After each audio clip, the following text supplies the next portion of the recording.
What's up, guys? Welcome to Daily Dose of Reddit. This is your host, Zach, and today's subreddit is r/military stories. This story's called My Father, a 22-year-old U.S. Air Force bombardier, survived being shot down, held as a Nationalist Socialist German Workers' Party prisoner of war, and escaped via a series of remarkable events. He did not tell his story until 1996. This is a transcript of his dictated account, posted in sections. Long title, okay. To my knowledge, this is the first time it's been shared publicly. I will add brief context clearly marked as my own commentary. Otherwise, these are his words. Please excuse the disjointed flow, since the sub requires text only and not attachments, and I'm on mobile. Prologue and context. He met his sweetheart when they were both age 5, so 1928 Cicero, Illinois. He kissed her on the cheek. They remained smitten school children from that point on. They both came from unspeakably cruel households. They protected one another and were rarely seen apart. They put themselves and one another through college and married. A child was on the way as he deployed. They had long been a family to one another, aspiring to a peaceful, simple life far from the violence and poverty they were raised on. Everything he had hoped to achieve, the extent of his dreams, was to complete service to his country and return to his bride, perhaps in time for the arrival of the baby. He hadn't thought past that and didn't need to. And there's a voice recording from First Lieutenant Thomas F. Brown Jr. as transcribed by Helen Brown, March 25th, 1995. Part 1. I have a story to tell. It's as old as the hills, but oh well. It has one twist that might interest you. Skies of gray, they turn to blue. It has happened to me and to you. On March 26, 1995, will be the 50th anniversary of a momentous day in our family history. The day that I hope will live in our collective memories as long as we abound or abide. March 25th, 1945. General Willie Black and I returned to our squadron from an R&R trip to Rome.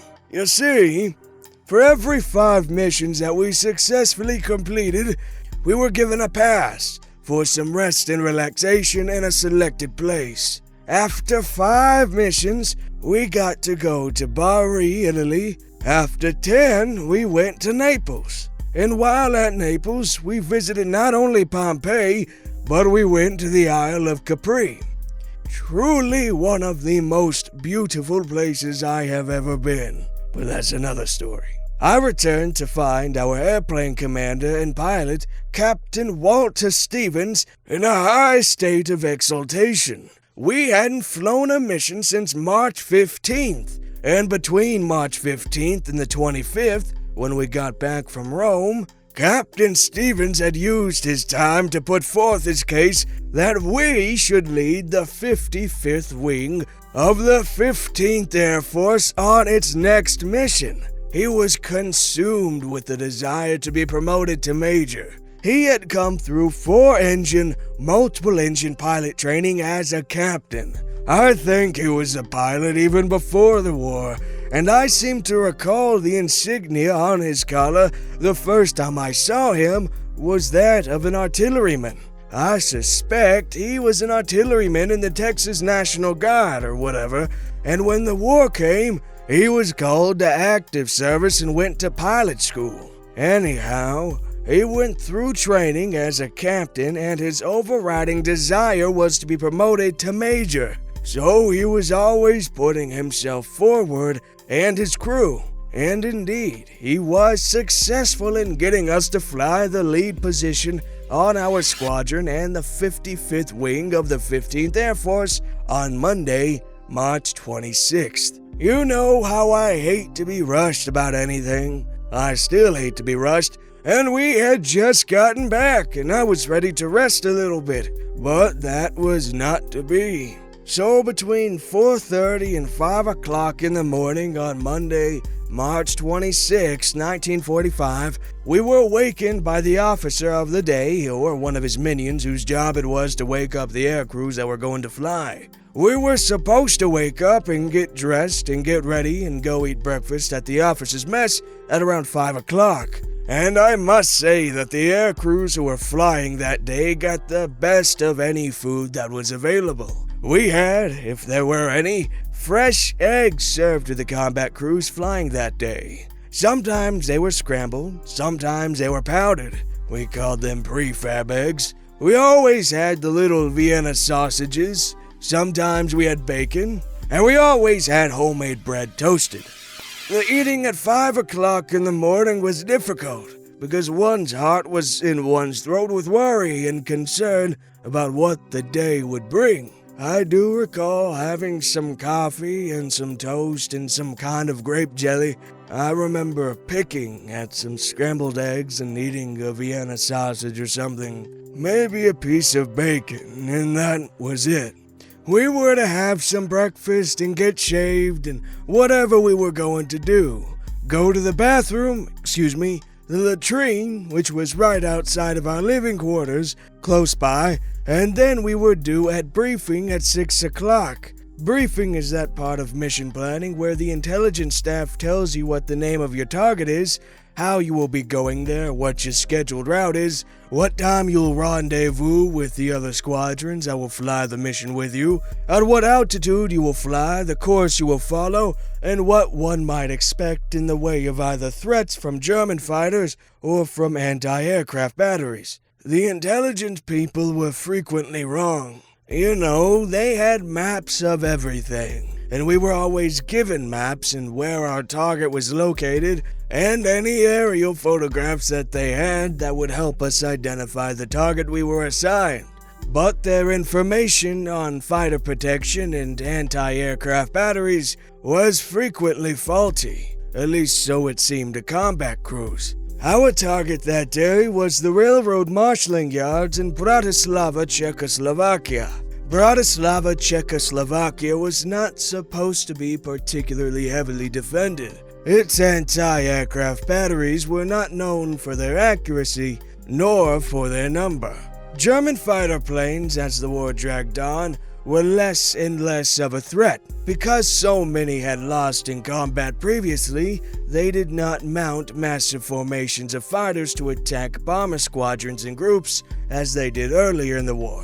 Their practice was, since they had fewer numbers, the practice was to pick off stragglers after a bombing mission was completed and the injured ships and people were on their way home. All in all, Bratislava was supposed to be a comparatively easy target. Since we were the lead ship in our group and wing, we were given additional information, additional maps and charts, additional information about alternates in case, for some reason, we could not hit our primary target. But I recall we were not particularly concerned because at a weakly defended target, the lead ship in the formation was the best place to be because the anti-aircraft gunner sighted in lead, so to speak, sighted on the lead ships in the formation and fired off their anti-aircraft shells with the hope that if they didn't hit the lead ship, they would at least hit the ships behind them. There was only one problem with our proposed flight that day, and that was our course. We were required to fly towards the target, flying over Yugoslavia and Hungary, which, by the time this was in, Yugoslavia, of course, wasn't in Russian hands at the time, but Hungary was, and then we would fly. After we bombed the target, we were to return over enemy territory, that is, over Austria, and then Yugoslavia, and then across the Adriatic, and back home. This seemed to us to be less than desirable. But hey, we had to do what they told us to do, right? Besides, I was young then and I did what I was told to do. I realize that this narrative so far does not sound like, nor will it read, like high adventure and action-packed drama. I think it is necessary to relate the ordinariness that sets into military life. No pep talks, no off we go into the wild blue yonder stuff. No go get 'em guys.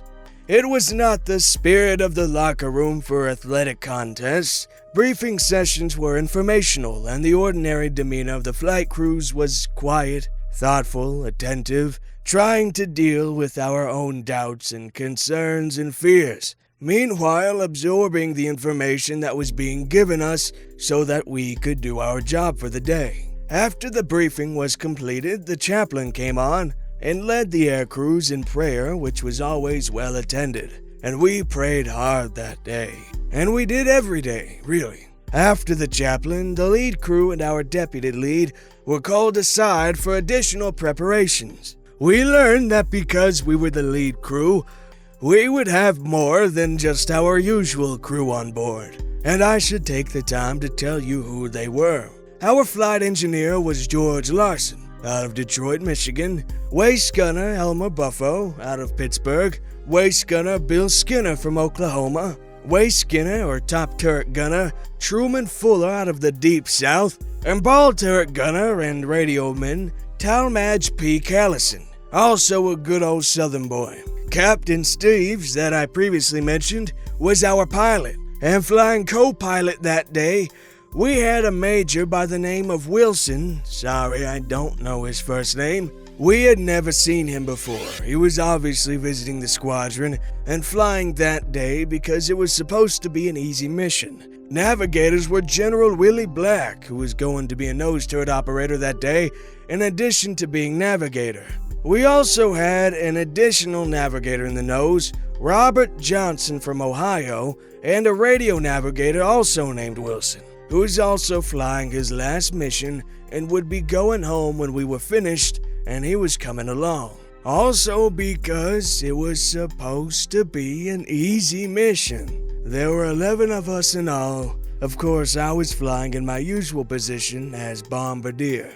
Alright, well that's all they have posted for now, and I'm really curious as to how it unfolds because these old World War II stories can be pretty freaking crazy. Alright, this story's called No Ruckle Bad Boy! So as anyone who has served in the military knows, on most military installations, families of service members often live on post with them. They are often called dependents. These wonderful people can be spouses, children, and other family members that live with the soldier, marine, sailor, or airman. Often these family members work on post as office staff, in the PX, or even at one of the number of restaurants, fast food joints that dot the post landscape. So there was a young lady who happened to work at a fast food joint on post.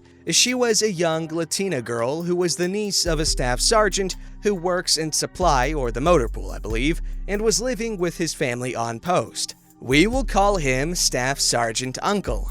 Ruckle, ever the lover of anyone or anything female, decided to flirt with her and ask her out on a date. She, for reasons known only to the universe, says yes. Ruckle then goes to pick her up for their first date in his friend's car, which Ruckle isn't allowed to drive because he doesn't have a license, and is apparently not only told off by Staff Sergeant Uncle, but chewed out on the spot. You see, the girl was 16 years old, just turned 16 years old, and had a child that was less than a year old. So Ruckle, during his chewing out, was asked if he knew that she was 16 years old, to which Ruckle, being ever the aspiring secret squirrel, decided to lie and say that she told him she was 19. Enter the niece. She is honest and tells her uncle that she told him her age and that Ruckle told her that it wasn't a problem with him. When the staff sergeant asked Ruckle about this, Ruckle again denied this, but upon further questioning, admitted that he did know she was 16. When Ruckle was asked to identify himself and his unit, Ruckle refused to do so. When the staff sergeant demanded Ruckle's ID, Ruckle reluctantly handed it over and then identified himself and once again embarrassed our unit. It is hard enough being an MP in the military, but having someone like Ruckle counted amongst your numbers doesn't help matters. Now, you are probably wondering how I know all this happened. Well, as you can imagine, Staff Sergeant Uncle didn't take to his soldiers trying to sleep with his underage niece too well. He contacted our unit and had a meeting with our first sergeant. Our first sergeant calls in our private, should be sergeant, Ruckle and Lieutenant Cruz, who was about a week from moving on to his next posting and away from Ruckle. At guard mount, the next duty shift, Ruckle is nowhere to be seen. However, during our briefing, we have an added bit of information given to us. We receive a special lecture about how soldiers are not to engage in any kind of relationships or sexual activities with minors. We are not told why, but the lack of Ruckle kind of gives us a clue. After the guard mount, we go to our vehicle and I'm riding with Hightower, my favorite posting. He wants to find out what is going on, and we go back inside and he asks the lieutenant what is up with the briefing. There are two other NCOs, I can't remember who, also wanting to know what is up.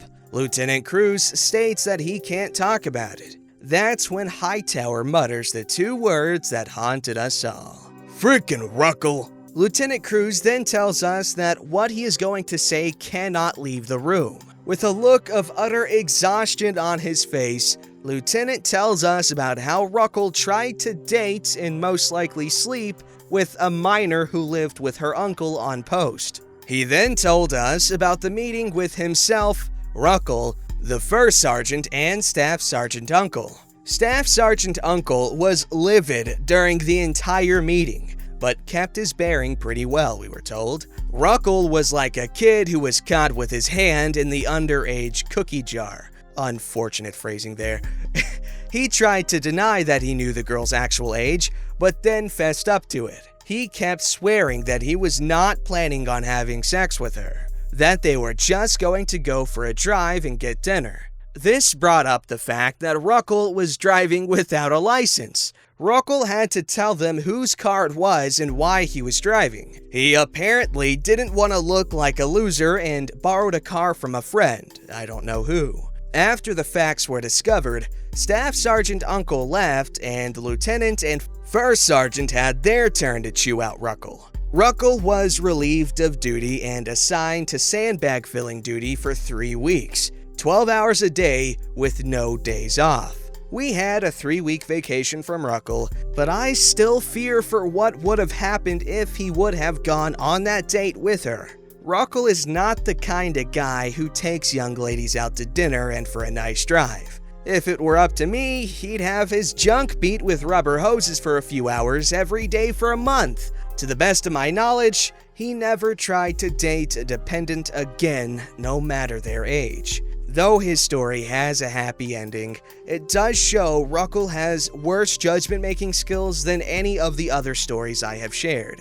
I hope you enjoyed this story. Please let me know which one you would like to read next. I can post either the poker game, the night I watched Ruckle use his moves at a diner, or how Ruckle got Chipmunk his name. Okay, I don't normally do this, but the comments are kind of funny. This guy's like, "Freaking Ruckle! Not only was she a staff sergeant's niece, she was a minor?"